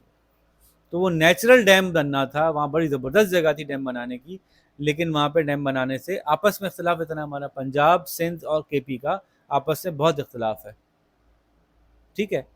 इस तरह से डैम बनाया एक शहर में, पानी ज़मीन इस्तेमाल हुई, वहाँ के लोग दरबदर हुए, लेकिन वहाँ के लोगों को बिजली महंगी मिल रही है। अब वो ये कहते हैं भाई जब हमारी ज़मीन पे डैम बनाया है तो हमें तो बिजली सस्ती दो, कोई हमें को फ़ायदा तो हो ना, हमारी इतनी बड़ी ज़मीन आपने यूज़ कर ली। तो ये हमारी मिसमैनेज पॉलिसीज़ हैं, हमारा तरीक़ेकार अच्छा नहीं है लोगों को डील करने का। जैसे वही सुई गैस के साथ हुआ था कि सुई गैस निकली थी बलूचिस्तान में गैस ही नहीं है, सारी गैस हमने उठा के कहाँ ले आए, सिंध पंजाब में। तो भाई रोएंगे ना, वो कहेंगे तुम लोग सूबे वाले हमसे नफरत करते हो, हमसे ज्यादती करते हो। ये हमारी अपनी पॉलिसीज़ की खराबी है ना, हमने गड़बड़ की पॉलिसी मेकिंग में। सुन रही है ना अभी बाजी? तो ये कॉन्फ्लिक्ट जो है वो सूबों के दरमियान भी हैं और उसमें हमारी हम लोग ही कसूरवार हैं, सूबे कसूरवार नहीं है, हम कसूरवार हैं। और ये इंटरनेशनल मसले भी हैं जो हमारे इंडिया के साथ चल रहा है कि इंडिया पानी रोक लेता है, अब उसने एक दरिया पे बना लिया डैम, दूसरे दरिया बना लिया, अब जो दरिया उसने हमें दिए थे उनको भी शुरू कर दिए। वो बहुत पानी आ रहा है बिला वजह, इसका तो आप करते क्या है, बह जाता है आपका, थोड़ा सा हम रोक लेते हैं, अच्छा भाई। या जब उनको पता है कि पीछे से हमारे अपने दरिया में पानी ज्यादा है तो कहेंगे वो सॉरी, वो बस हमारे पास भी पानी ज्यादा है, अब हम क्या करें, तो हमें तो छोड़ना पड़ेगा। वो छोड़ देंगे, उधर से वो छोड़ देंगे, इधर से हमारा छुटेगा, तो क्या होगा फिर अचानक से फ्लडिंग। ये जो फ्लैश फ्लडिंग होती है ना, एकदम से हो जाती है, ये क्या हुआ एकदम से पता चला पूरे पूरे शहर बह गए। तो ये ऐसे होती है कि 3-4 जगह से कंबाइन हो जाता है, कंबाइंड फ्लो गुजरता है, तो वो तो बिल्कुल ही फिर बिफर जाता है। ठीक है जी। तो दूसरा मसले का हल हमारे इस लॉन्ग ड्राउट और क्लाइमेट चेंज के मसले का हल है भाई जंगल उगाओ। खास तौर पे पहाड़ों पे बड़े बड़े बड़े बड़े पहाड़ थे जो कि बारिश के पानी को रोकते थे, डिसिल्टेशन मतलब सिल्टेशन होने से रोकते थे। पहाड़ पे जब बारिश बरसती है ना तो मिट्टी को साथ लेके बह जाती है। जब बड़े बड़े दरख्त होते हैं उनके तने मिट्टी, उनके जड़ें मिट्टी को पकड़ के रखती है, मिट्टी नहीं बहती। वो मिट्टी बहती है तो वो दरियाओं में आती है, दरियाओं में आती है और डैम में भरती है, डैम में भरती है और डैम की जगह खत्म हो जाती है। उसकी वजह से जब सैलाब आता है तो डैम पानी को नहीं रोक पाता, जगह ही नहीं है, कहाँ रोकेगा। ठीक है, जैसे आपने एक दावत खा ली, अब दूसरी दावत पे पहुंच गए तो आप क्या करेंगे भाई, मतलब खा ली दावत, पेट भर के आया हूँ, अब मजीद नहीं खा सकता। ऐसे ही डैम कहता है भाई मिट्टी से भर गया हूँ, अब पानी के रखने की जगह नहीं है मेरे पास, क्योंकि पीछे से हमने दरख्त काटे हुए। फिर दरख्त खुद पानी एब्जॉर्ब भी कर रहे हैं, तो बहुत सारे जरियों से दरख्त दरख्त बहुत बेहतर हैं, बहुत अच्छे हैं। तो आपको जो पहाड़ी इलाके हैं, आप अगर कभी जाएंगे, मतलब मैं गया हूँ नॉर्दर्न एरियाज में ट्रिप पे, तो मैं जब पहली दफ़ा गया था तो इट वाज अराउंड, कितने साल पहले की बात होगी, 1998 में गया था, तो कितने साल हो गए, 24, तो यही हो गया, और 26 साल, 26 साल पहले मैं गया था जिस पहाड़ पे, उसके दोनों तरफ दरख्त ही दरख्त थे, जंगल था पूरा। अभी हम पिछले इसी साल मतलब दिसंबर में गए थे, तो उसमें से एक साइड तो पूरी बैरन हो गई है, ब्राउन पड़ी है, मतलब दरख्त ख़त्म हो गए वहाँ से, काट दिए दरख्त। तो अब ये बड़ी बहुत ज़्यादा डिफॉरेस्टेशन हुई है इस ज़माने में। फिर जो जगह दरख्त नहीं काटे वहाँ घर बना लिए, मतलब वो जगह जो पूरी नेचुरली थी, खाली पड़ा था, घूमने फिरने की जगह, आप ट्रैकिंग करें, वहाँ देख रहे हैं कहाँ से चढ़े पहाड़ पे, जो जगह ही नहीं, सब जगह होटल बने हुए हैं और घर बने हुए हैं और दुकानें बनी हुई। तो हमने काफ़ी ज़्यादा दरख्त काट लिए, तो दरख्त लगाना भी एक सोल्यूशन है। ठीक है भाई।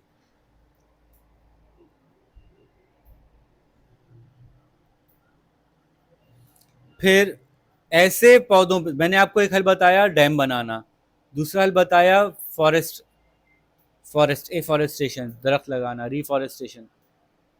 फिर तीसरा जरिया है, हमेशा हर चीज़ के सोल्यूशन में ये ज़रूर लिखेंगे नाबिया बाजी, हर चीज़ के सोल्यूशन में ये ज़रूर लिखेंगे क्या, एजुकेट करें, लोगों को एजुकेट करें। हर चीज़ के जब भी कोई सोल्यूशन आपसे पूछे ना तो एक शब्द से लिख ही देंगे, एजुकेट करें। पॉल्यूशन का सोल्यूशन क्या है, लोगों को एजुकेट करें। ओवर पॉपुलेशन का क्या सोल्यूशन है, लोगों को एजुकेट करें। ओवर फिशिंग हो रही है, क्या करें, लोगों को एजुकेट करें। आपके क्राइम रेट बहुत बढ़ गया, क्या करें, लोगों को एजुकेट करें। तो एक तो और डाल ही देना चाहिए। अब पाकिस्तान में क्लाइमेट चेंज आ गया, क्या करें, लोगों को एजुकेट करें। उससे क्लाइमेट चेंज कैसे रुकेगा भाई, हम वाटर को कंजर्व तो कर सकेंगे, नल खुला तो नहीं छोड़ देंगे। थोड़ा करके हर बंदा वाटर कंजर्व कर रहा है, तो जो जो भी पानी बचा है कम से कम उसका ही बेहतर इस्तेमाल हो जाए, वही ड्रिप इरीगेशन पे आ जाए, इस तरह के तरीके पे आ जाए। फिर तीसरा और चौथा और आखिरी तरीका ये है कि फिर आहिस्ता आहिस्ता अपनी डिपेंडेंस पानी पे से हटा लें भाई। अगर नज़र आ रहा है कि पानी अब नहीं मिलेगा तो पानी पे से डिपेंडेंस हटाएं, इंडस्ट्रियल बने, सर्विस सेक्टर में जाएं, ह्यूमन रिसोर्स को दुबई भेजें, सऊदीया भेजें, बोले भाई बाहर जाके कमाओ, यहाँ पानी नहीं है पीने का, बाहर जाओ कमाओ, डॉलर भेजो, रियाल भेजो, पानी हम तुमको नहीं दे सकते। तो अपने ह्यूमन रिसोर्स को जो है वो डाइवर्सिफाई करें। तो पाकिस्तान और इंडिया की इस पे काफ़ी लड़ाई रही, सूबों की काफ़ी लड़ाई रही इसके ऊपर। इंडस वाटर ट्रीटी के थ्रू हमने इस मसले को काफ़ी हद तक हल किया, लेकिन अभी भी वायलेशन हो रही है इंडिया की इंडस वाटर ट्रीटी की।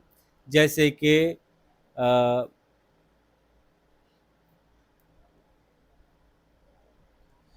पाकिस्तान ने जो है वो इनके कुछ प्रोजेक्ट्स हैं इंडिया के, जैसे किशन गंगा प्रोजेक्ट है, बगलियार डैम प्रोजेक्ट है, नीलम झेलम पावर प्रोजेक्ट है। तो ये इन्होंने हमारे वाले साइड पे लगाना शुरू कर दिए। हमने कहा भाई ये आप कैसे लगा सकते हैं, वो कह रहे हैं नहीं हम पानी नहीं रोकेंगे, हम सिर्फ डैम लगा रहे हैं। तो लगा क्यों रहे हैं डैम, पानी नहीं रोकेंगे। बारह मैंने कहा हम सिर्फ बिजली बनाएंगे इस पे से और पानी गुजार देंगे, आपका पानी रोकेंगे ही नहीं। मैंने कहा नहीं, आपको इसको छेड़ने की इजाज़त ही नहीं है, आपका है ही नहीं पानी, आप छेड़ कैसे रहे हैं, इस पर लड़ाई चल रही है हमारी उनसे। और पानी की लड़ाई इतनी खतरनाक होती है कि इवेंचुअली वो जंग तक चली जाती है। पाकिस्तान में जो आपस में सिंध और पंजाब की या केपी और पंजाब की लड़ाई है, वो कालाबाग डैम की लड़ाई है। और कालाबाग में भी काफ़ी मसले हैं, तरबेला मंगला में मसले हो पहले ही देख चुके हैं कि यार डैम बनता है तो फ़ायदा कोई उठाता है, नुकसान कोई और उठाता है। ठीक है, इसी तरह से पानी की डिस्ट्रीब्यूशन में मसला है कि किसको कितना पानी मिलेगा, जितना पानी आ रहा है उसमें से कितना परसेंट किसका है, इस पर काफ़ी लड़ाई रहती है। हमारी चूँकि साल में 2 दफ़ा फसलें होती हैं, तो रबी क्रॉप्स और ख़रीफ क्रॉप्स में किस सूबे को कितना पानी किस डैम से मिलेगा, इसमें काफ़ी गड़बड़ 2 नंबरी हो रही होती है, इस पर काफ़ी लड़ाई होती है। तो अगर मज़ीद डैम बनाएंगे तो सबसे नीचे वाले सूबे को सबसे कम कम पानी मिलेगा, सबसे नीचे है ना, डैम तो ऊपर बन गया। तो इसकी वजह से सिंध हमेशा से डैम बनाने को प्रेफर नहीं करता, चाहे पाकिस्तान का फ़ायदा हो, क्योंकि जब डैम बन जाएगा दरिया में से पानी नीचे कम बहेगा, तो समंदर का पानी नीचे से ऊपर चढ़ना शुरू हो जाएगा ज़मीन के अंदर से, और उस सूबे की ज़मीन आहिस्ता आहिस्ता पूरी नमकीन हो जाएगी, इरीगेशन के काबिल ही नहीं रहेगी। तो इसलिए सिंध का अपना आर्ग्यूमेंट दुरुस्त है कि भाई पानी छोड़ो ताकि पानी नीचे की तरफ बहे, ताकि समंदर का हमारी ज़मीन में से बाहर निकले। ठीक है, तो इसी तरह से डैम्स की कंस्ट्रक्शन से कोटरी बैराज में पानी कम हो जाएगा। हमारी सिंध की मच्छर लेक या मंछर लेक, सॉरी मंछर लेक, हालेजी झील और मंछर झील में से पानी हमें मिल रहा है पीने का, उससे पानी कम हो जाएगा। तो काफ़ी सारे प्रॉब्लम्स हैं जो कि अभी एक्सपेक्टेड हैं, और ये मसले जब तक के ट्रांसपेरेंटली हम ये फैसला नहीं करते कि हम जो भी सिस्टम बना रहे हैं ट्रांसपेरेंट होगा और जो एग्रीमेंट हुआ है 100% उस पर अमल होगा, तब तक सूबे एग्री नहीं करेंगे, नहीं करते सूबे एग्री। और फिर उसका तरीका क्या होता है, डैम बनाने के लिए किसको आना पड़ता है, जब सूबे एग्री नहीं करते तो डैम बनाने के लिए कौन आता है, फौजी आते हैं। फिर मार्शल लॉ आता है, फौजी आते हैं, वो कहते हैं किसी सूबे की सुननी नहीं है हमें, हमारी मर्जी जो कर रहे हैं वो बना देते हैं।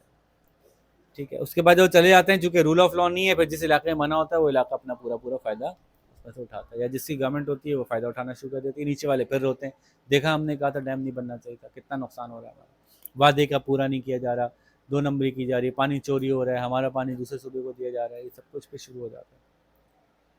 ठीक है, तो बाल ये इस मसले का हल सिर्फ ये है कि ट्रांसपेरेंट हों, सच्चे हों, जो कह रहे हैं वो करें, तो हम इसमें से बाहर आ सकते हैं। हमारे वाटर रिसोर्सेज, इसके साथ जो होने वाले मसाइल हैं उन पर हमने काफ़ी अच्छी तरह बात कर ली। उम्मीद है आपको याद रहेंगी ये बातें। अल्फाज को एग्जैक्टली याद रखना ज़रूरी नहीं है, लेकिन बातें याद रखना ज़रूरी है। मैं यहाँ पे ख़त्म करूँगा कि आप लोगों से पूछूंगा पाकिस्तान के पानी के मसाइल के क्या हल बताए मैंने, देखते हैं आपको इतनी सी देर में कुछ याद है। अनाबेबाजी से शुरू करेंगे जी। अनाबेबाजी, माइक लेके आता हूँ मैं। ये मेरा माइक जा रहा है अनाबियाबाजी के पास। ले अनाबियाबाजी, मुंह पे गरीब कर लीजिएगा। क्या सोल्यूशन है? डैम बनाना। डैम बनाना, उससे क्या होगा? पानी सेव होगा, फ्लडिंग किस मसले का के हल करेगा चांसेस, डैम? ड्राउट ड्राउट से तो और पानी बचा लेगा। एक और था। और क्या फ्लडिंग का हल करेगा डैम? हाँ। फ्लडिंग को कैसे बचाएगा डैम? अगर पानी बहुत ज्यादा आ रहा है तो डैमेज होगा। जी पकड़ाइए मार भाई को। दूसरे मसले का क्या, दूसरा हल क्या निकाला हमने? दूसरा हल मुंह पे करीब कर लीजिए, बिल्कुल करीब। दूसरा हल अभी वो बड़ा वाला बंदा बात कर रहा है, आप बात कर सर वो रहे हैं। दूसरा हल गेट से डाल दे सर। नहीं, दूसरा हल हमने बताया था कि फॉरेस्टेशन करें, दरख्त उगाए, दरख्त जो है वो जमीन को पकड़ेंगे, सिल्टेशन कम होगी, डैम्स की कैपेसिटी खत्म नहीं होगी, वेदर कंडीशन बेहतर रहेंगी, बहुत सारे मसले हैं। तीसरा हल तो बहुत मशहूर है, मैंने कहा हर चीज में होना चाहिए, वो क्या है? कैसे? तीसरा हल जो मैंने कहा हर मसले का हल में यही बताएंगे, ये तो बताएंगे। एजुकेशन। एजुकेट करें लोगों को एजुकेट करें, लोगों को समझाएं कि भाई। चौथा हल मैंने कहा ट्रांसपेरेंसी लाएं पॉलिसीज के अंदर, ताकि है कि लोगों को ट्रस्ट डेवलप हो, वो डैम बनने के खिलाफ ना हो। ट्रांसपेरेंसी, ठीक है। और फिर लोगों को ऑल्टरनेट प्रोडक्शन मेथड्स पे चले जाएं। अगर आपको पता है पानी है ही नहीं, तो अपनी जो रिलायंस है वो एग्रीकल्चर से हटाएं, फिर आखिरकार जो कि सही नहीं होगा, सही नहीं होगा ऐसा करना। लेकिन अगर आप ये तय कर लेते हैं कि नहीं है, पानी तो खत्म हो गया, तो अब है ही नहीं, तो फिर करने पड़ेगा। इंडस्ट्रियल। या तो पानी को मैनेज करो, और नहीं कर सकते बता दो नहीं कर सकते मैनेज, फिर चेंज करो, फिर वही तो लोगों को सबको बाहर लोग कमा के लाओ, यहाँ पे बैठ कर मजेशन करें, क्या करना पड़ेगा। ठीक है भाई। तो यहाँ पे हम एंड करते हैं। उम्मीद है आपको समझ में आ गया होगा। इंशाल्लाह नेक्स्ट लेसन के साथ मुलाकात करेंगे। अल्लाह हाफ़िज़।